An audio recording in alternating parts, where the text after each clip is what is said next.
guys, so this will be my video on the Daggerheart book, core book. So I haven't opened this yet, so I'm going to open this right now and we'll go through it. So I did participate in the open beta, so most of the rules they did sort of change a bit over the course of the beta, and played with my group with the one shot that was part of it. So which was, yeah, it was a really good session. It was really fun to play and intuitive, and everyone enjoyed it, and they did some interesting changes with some of the rules, so I am eager to see what the final version of some of the rules are. So yeah,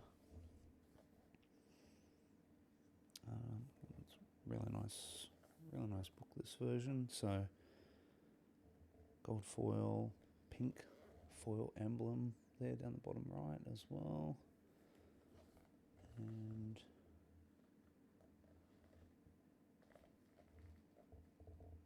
some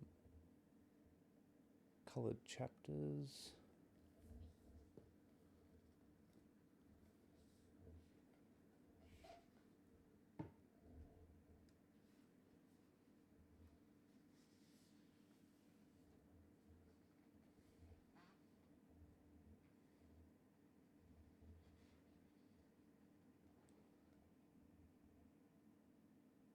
It's a pretty big book. It's at 366 pages, so it's a big book.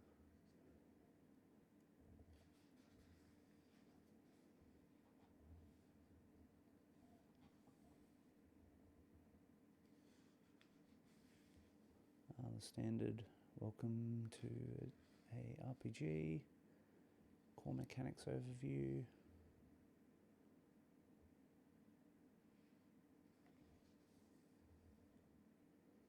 standard sort of stuff, what you need to play.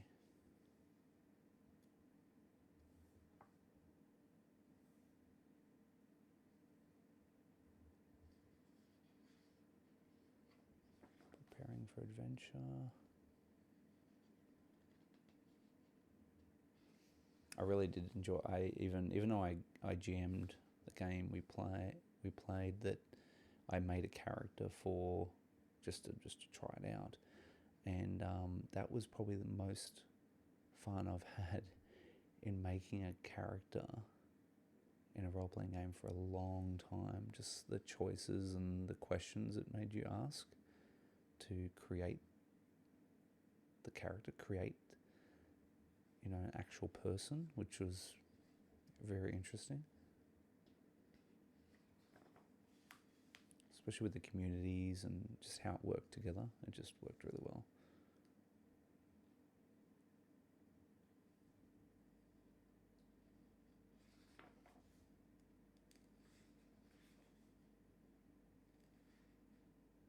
And that was done on used the demo plane character creator for that. Was really easy. So example character. Oh, that's cool. Domain circle. The different domains. The spells.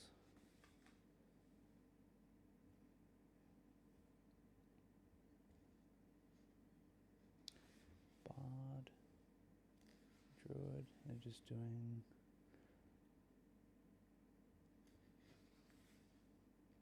It's pretty compact, which I like. It's spread out over multiple pages. So many books, especially D&D books, have so much fluff in them. You just get down to the core stuff, what you need. A lot of them just want to fill pages with just rubbish. But this, yeah, I like this. This is get straight to what you need.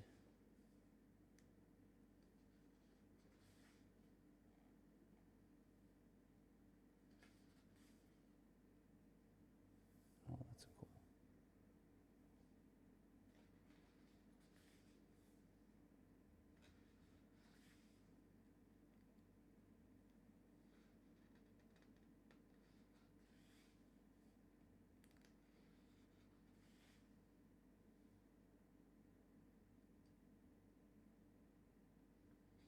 Ancestries.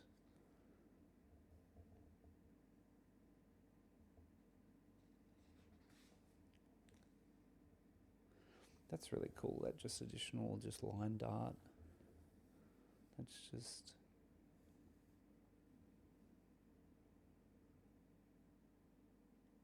shows different configurations, different versions.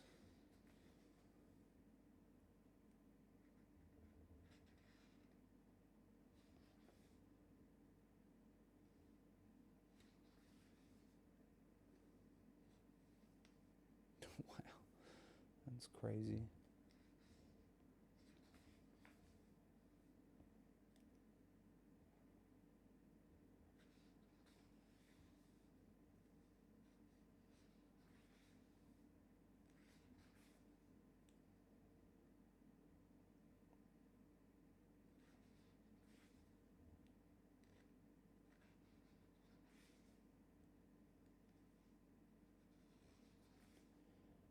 Yeah, the communities. So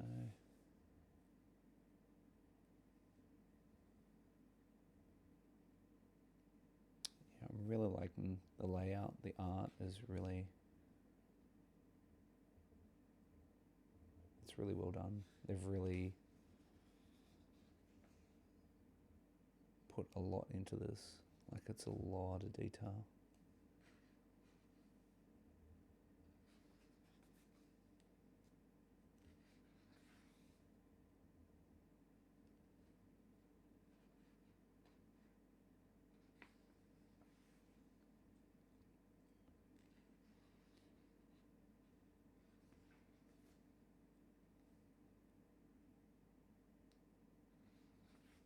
Flow of the game, core mechanics.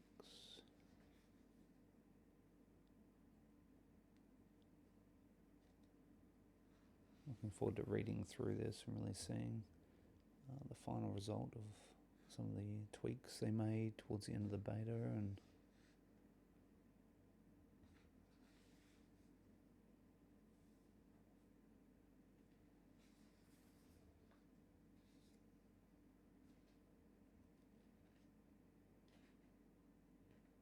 the combat was really interesting without initiative. It worked surprisingly well.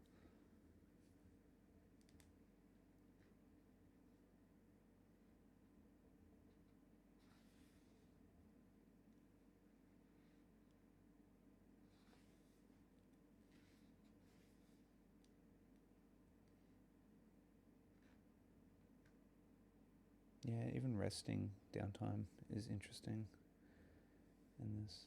It's a little bit different, a little bit more choices, more things to do.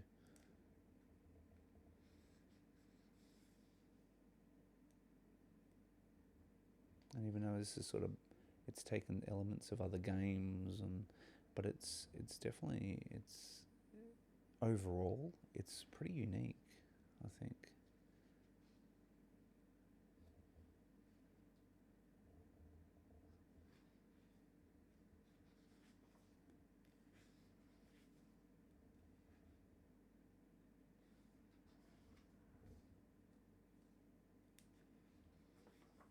Different tiers of weapons.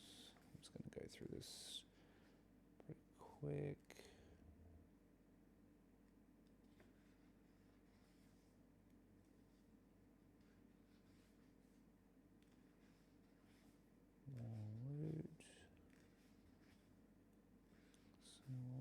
Full example of play.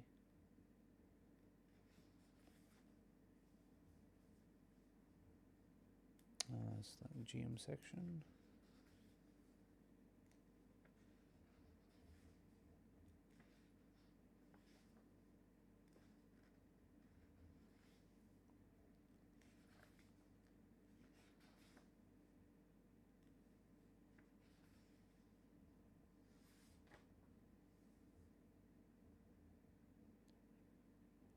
This is the thing I'm most interested about, what they've actually changed, what they tweaked, is the fear mechanic. As a GM, that's what I find will be interesting, how that is now played.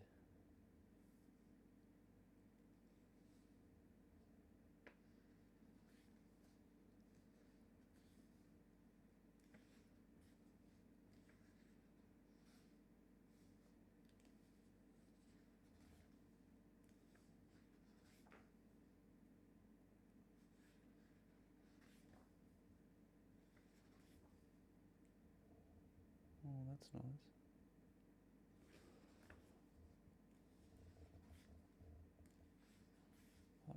Almost every page, almost every page has artwork. It's pretty crazy.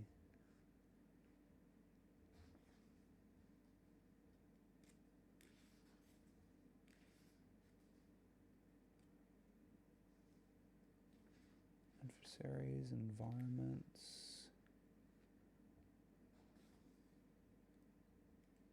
In other words, sort of tweaking adversaries as well, and environments are a very interesting element as well that they've put into this. So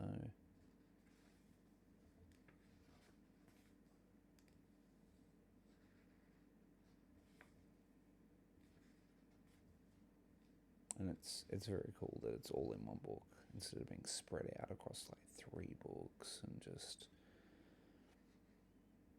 really appreciate that. That's,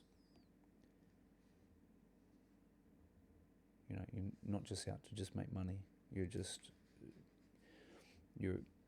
doing it for the game. You're doing it for the players, the game masters. You're not just doing it to, you know, for the corporation, for the dollar. So that is very appreciated.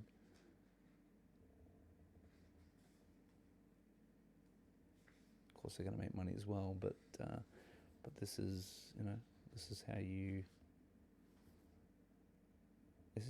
keep players. This is how you keep your game running for a long time.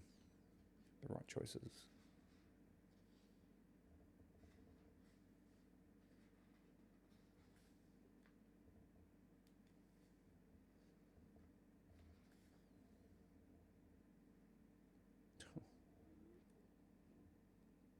Realm Breaker.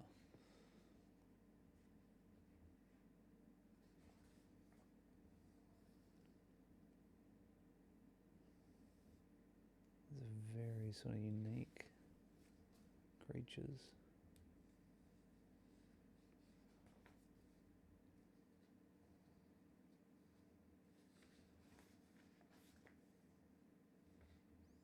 Environment stat blocks. There we go.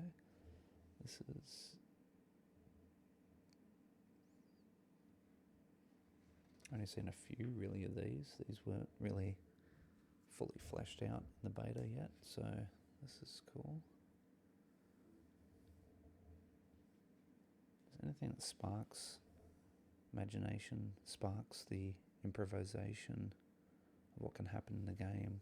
Like, you don't have to use everything, but something is like, something just gives you a little prompt, just to give you a little, oh, wait a minute, that can do this, or that can do that, I can go this direction. It's always helpful.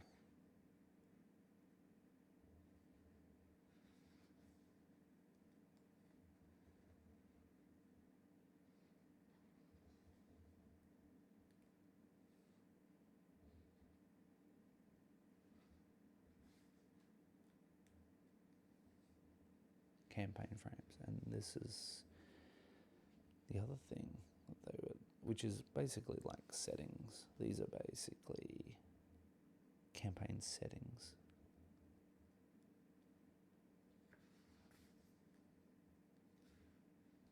The Witherwild.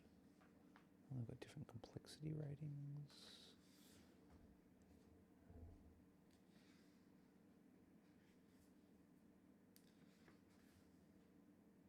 Five banners burning. This is cool, so you can just jump straight in. I'm going to go this. This campaign setting. There you go. You jump straight in. You don't need an additional campaign setting book or anything. Again, you know, it's all in the one. Beast Feast. Oh, this is like Delicious in Dungeon. This is the one they were talking about. Okay, that's cool.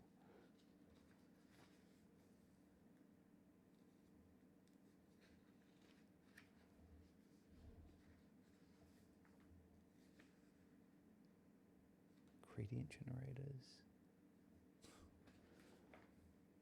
Age of Umbra, that's the one that Matt Mercer's actually going to run a mini campaign apparently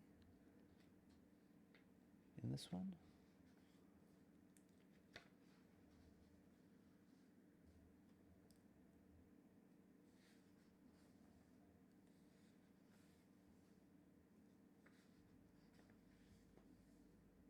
Motherboard.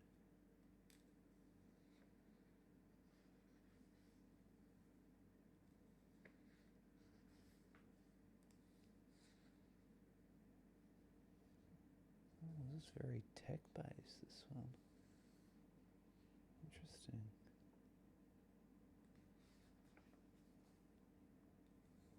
It's surprising.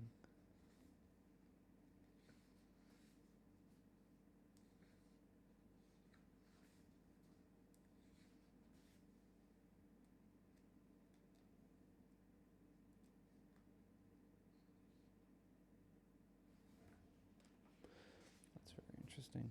Construction. That's, wow. Colossus of the Drylands.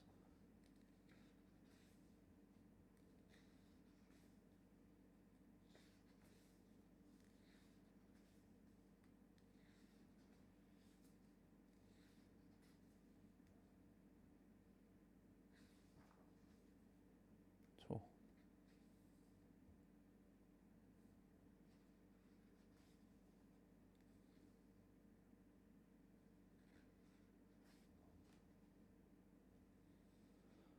appendix, domain card reference.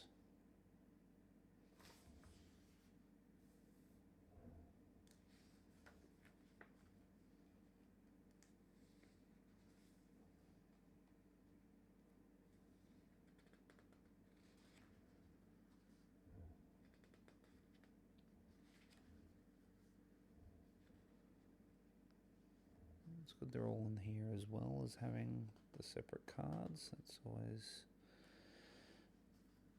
a smart move. Additional character sheet which you can copy.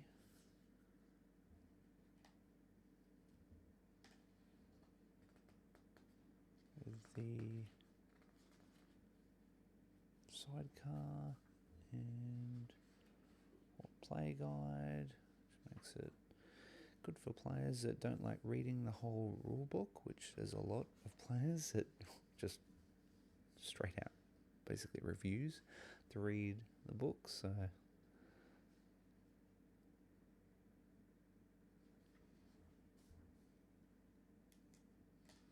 draw a beast form. Oh, that's a module just for that campaign setting. Wow. And we've got the make your own world maps. That's cool. I didn't realise they were going to be in the back of this as well. Oh, and that's one, the Witherwild. Yeah, that's really nice. So each one has their own map already ready to go. Age Canberra, motherboard, Colossus, and the index. Yeah. Nice. And have a couple of ribbons as well. In purple and gold, the colours. And that's it. Yeah, really looking forward to sitting down and reading through this, and then eventually playing once I have time, after my current campaign wraps up, hopefully. And yeah, thanks for watching.